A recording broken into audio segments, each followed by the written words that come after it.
là Nikka chống virus. Độ dài của nó là 3,16 inch, chiều cao của nó là 24 inch và chiều rộng là 30 inch.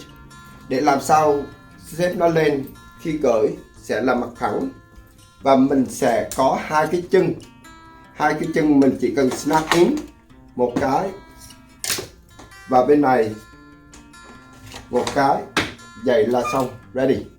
Mình có thể movable cho những location khác nếu mình muốn. Ready easy, và tất cả được cắt bằng laser cut, và mình đã đốt nó cho nó smooth. Khi mình bỏ tay vô không sợ bị đứt. Nếu không cẩn thận, không mài nó cho smooth thì nhiều lúc bị cắt đứt, vậy là khách sẽ xung cho mình. Cho nên mình rất là smooth nó, cho nên không bị trầy. Rồi, cảm ơn.